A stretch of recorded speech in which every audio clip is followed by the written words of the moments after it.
Electricity और आपको आपकी सेफ्टी की चिंता है। जाम्बिया के एक गांव के लोग इसी सैड रियलिटी के साथ रहते हैं। यहाँ के लोकल सर्वाइव करने के लिए पूरी तरह से नेचुरल रिसोर्सेज पर निर्भर हैं। और क्योंकि ये शहर से दूर रहते हैं और यहाँ पर लाइट नहीं है, इसीलिए यहाँ के बच्चे अंधेरे में रहने के लिए मजबूर हैं। और एक खतरनाक बात कि यहाँ पर क्राइम रेट बहुत ज्यादा है। हमें ये बात पता नहीं चलती अगर डोरा मूनो ने 6 महीने पहले हमसे टिकटॉक के जरिए मदद नहीं मांगी होती। बीस्ट फिलैंथ्रोपी, प्लीज प्लीज हमारा गांव बचाने में मदद करें, हमें आपकी जरूरत है। ये जानने के लिए कि हम उनकी कैसे मदद कर सकते हैं, मैंने डैरन को तुरंत वहाँ भेजा। डैरन के वहाँ पहुँचने पर वहाँ के बच्चों ने उसका बहुत अच्छे से स्वागत किया। हाय डोरा। आप कैसे हैं? मैं ठीक हूँ। अभी हम जहाँ खड़े हैं ये मपापा गांव है। 2019 में मैंने नोटिस किया कि यहाँ के बच्चों की हालत बहुत ही खराब है। मुझे उनके भविष्य पर खतरा मंडराते हुए साफ दिख रहा था। मैं परेशान थी और उनके लिए कुछ करना चाहती थी। उसी साल डोरा ने अपना सामान पैक किया और अपने एडॉप्टेड 4 बच्चों के साथ लुसाका से मपापा शिफ्ट हो गई, ताकि वो वहाँ के गांव और वहाँ पर रहने वाले बच्चों की मदद कर सके। सबसे पहले मैंने वहाँ पर एक मिट्टी का घर बनाया और अपने बच्चों के साथ वहाँ रहने लगी। मेरा घर दिन में बच्चों के लिए क्लासरूम बन जाता था और रात में फिर से एक घर। लेकिन जब बरसात हुई तो पूरा घर बह गया। इसीलिए डोरा को मदद के लिए टिकटॉक का सहारा लेना पड़ा। जब मैंने पहली बार पोस्ट किया, मेरी पोस्ट पर एक भी व्यू नहीं आया, लेकिन एक गाना जिसके वीडियो से मुझे मदद मिली और मुझे मेरा पहला फॉलोअर मिला। सिलसिला बढ़ता रहा और फिर मेरे 4.5 मिलियन फॉलोअर्स हुए। ये अपने आप में ही कमाल की बात थी, क्योंकि वहाँ ना तो इलेक्ट्रिसिटी थी और ना ही कोई सेल रिसेप्शन। यकीन मानिए, लेकिन यहाँ पर बड़ी मुश्किल से कोई कनेक्टिविटी है। लेकिन हाँ, एक तरीका है। मुझे जब भी कुछ पोस्ट करना होता है तो फोन को इस तरह आधे घंटे तक पकड़ना पड़ता है। मैं अपना फोन ट्राई कर सकता हूँ? हाँ। मुझे कुछ कैट वीडियोस डाउनलोड करने हैं। पता नहीं ये काम करेगा कि नहीं। बस थोड़ी देर और क्या सिग्नल मिल रहा पकड़ है? के रखना, हिलना क्या मत। ये काम कर रहा है? ओके, हो गया, वी आर डन। ये तो बड़ा मुश्किल काम हाँ है। बिल्कुल। वो ये सब इसीलिए करती है ताकि उसे जो डोनेशंस मिलते हैं उससे वो इस गांव की मदद कर सके। हमने अब तक 350 बच्चों को बचाया है। हम उन्हें अच्छा एजुकेशन देते हैं, अच्छा खाना देते हैं, ताकि उन्हें भी वो सारी चीजें मिले जो बच्चों के लिए बहुत जरूरी होती है। लेकिन इस स्कूल की मेंटेनेंस कॉस्ट लगातार बढ़ती ही जा रही है और इसे चलाना और मुश्किल हो रहा है। इसका मतलब इस स्कूल को जल्द ही बंद करना पड़ सकता है। ये क्लियर हो गया कि बिजली की कमी उन्हें रोक रही थी और इस गांव को उसकी उन्नति तक पहुंचाने के लिए डोरा की काबिलियत पर पूरा असर पड़ रहा था, जो कि ये अच्छी बात नहीं है। रोज सुबह उठते ही ख्याल आता है कि बच्चे आज क्या खाएंगे। इसे पूरा करना बहुत मुश्किल है, वो भी हर रोज। तो हम सब ने मिलकर एक प्लान बनाया कि हम विशाल सोलर ग्रिड इंस्टॉल करेंगे और फिर सूरज की रोशनी की मदद से हम पूरे गांव को रोशनी दे सकते हैं। हमने तय किया कि इस गांव की प्रगति के लिए सब कुछ करेंगे और डोरा को सरप्राइज देंगे। हमारी टीम ने गिव पावर के साथ मिलकर अगले कुछ महीने सोलर प्लांट खड़ा करने के लिए सीक्रेटली काम किया।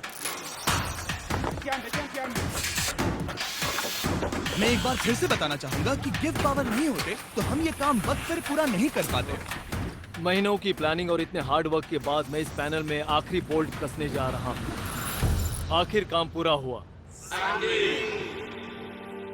जैसा कि आप मेरे पीछे देख सकते हैं कि सूरज डूबने वाला है और हम बस कुछ ही पलों में पहली बार लाइट्स शुरू करने वाले हैं। और आज के बाद से बच्चों को रात में कभी अंधेरा नहीं देखना पड़ेगा।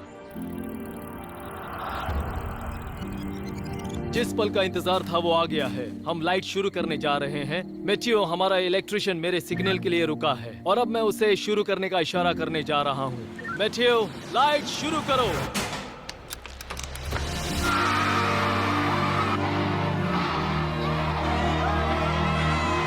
लाइट आ गई।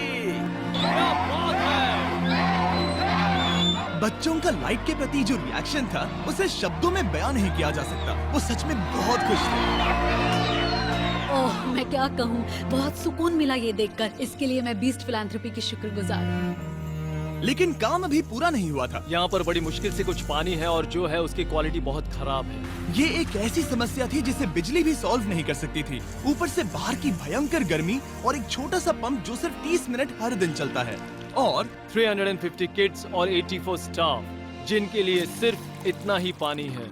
उसमें से भी खाना पकाने के लिए अलग से पानी रखना पड़ता था।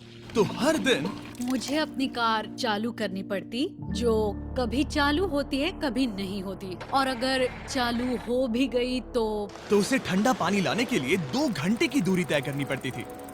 लेकिन डोरा ये नहीं जानती थी कि अब ये सब बदलने वाला है। आपने इन बच्चों के लिए जो कुछ किया है उसे देखने के बाद हमने ये डिसाइड किया है कि हम यहाँ पर हाइड्रोलॉजिकल स्टडी करेंगे और यहाँ पर एक गहरा कुआं खोदेंगे, एक ऐसा कुआं जिसके बाद आपकी पानी की समस्या हमेशा के लिए खत्म हो जाएगी। हम आपके किचन में एक इलेक्ट्रिक वाटर हीटर और एक कमर्शियल गैस स्टोव इंस्टॉल करेंगे, साथ ही सोलार प्रोडक्शन की कैपेसिटी 3 गुना बढ़ा देंगे। ठीक है? ऐसा लग रहा है जैसे सपना पूरा हो गया। मुझे यकीन ही नहीं हो रहा। Thank you so much. आप इन बच्चों को अपने पैरों पर खड़ा होना सिखा रही हैं। इससे सोसाइटी में बदलाव आएगा, क्योंकि कल चल के यही बच्चे अपनी आने वाली पीढ़ी को यही बातें सिखाएंगे। आप बीज बो रहे हैं, क्योंकि वो भी आपसे उतना ही प्यार करते हैं जितना हम करते हैं। लेकिन ऑब्वियसली जितना ज्यादा करेंगे खर्चे भी उतने ही बढ़ेंगे। तो हमने कांटेक्ट किया हमारे लॉन्ग टर्म पार्टनर और इस वीडियो के स्पॉन्सर को, इलेक्ट्रिक ई बाइक्स। हमेशा की तरह हमने उन्हें मैसेज किया, हे हमें इस प्रोजेक्ट के लिए फंडिंग की जरूरत है, इससे लोगों का भला होगा। और फिर उनका जवाब आया, नो प्रॉब्लम, और इस वीडियो के लिए डबल डोनेशन देकर हमारी मदद की। सिर्फ और सिर्फ इलेक्ट्रिक ई बाइक्स की मदद से हम डोरा और सभी बच्चों की और भी ज्यादा मदद कर पाएंगे। तो ध्यान रहे, आप उनके वेबसाइट पे जाकर या इस लिंक पर क्लिक करके उनके इलेक्ट्रिक ई बाइक्स खरीद सकते हैं, वो भी अभी। उनके प्रोडक्ट्स खरीदकर आप उनकी मदद कर रहे हैं, फिर वो हमें स्पॉन्सर करेंगे और हम और लोगों की मदद कर पाएंगे। ठीक है, चलो वीडियो कंटिन्यू करते हैं। और जाने से पहले एक आखिरी सरप्राइज, डैरेन उन बच्चों को एक ट्रीट देना चाहते थे। ये पहली बार होगा जब वो आइसक्रीम चखेंगे। ये एक बड़ी ही खास ट्रीट है, क्योंकि इसके लिए रेफ्रिजरेशन की जरूरत पड़ती है, जो उन्हें पहले कभी नहीं मिला। आइसक्रीम कौन कौन खाएगा? बढ़िया, तो चलो।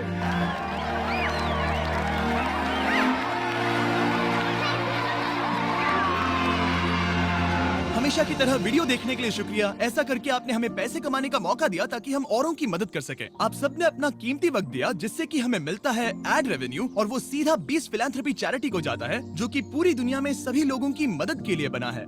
और जहाँ तक कि इस प्रोजेक्ट की बात है, हम कोशिश करेंगे कि डोरा को इन बच्चों की मदद करने के लिए कभी कोई तकलीफ ना हो। और अगर आप भी इसमें मदद करना चाहते हैं तो डोनेशन बटन पे क्लिक कर सकते हैं, या फिर 20philanthropy.org पर विजिट कर सकते हैं और हम आपके पैसे डोरा तक पहुँचा देंगे। और ऑब्वियसली ये सब आपके बिना नहीं हो पाता दोस्तों, इसीलिए आपका शुक्रिया। और सब्सक्राइब ना किया हो तो कर लीजिए, वरना मुझे गुस्सा आएगा।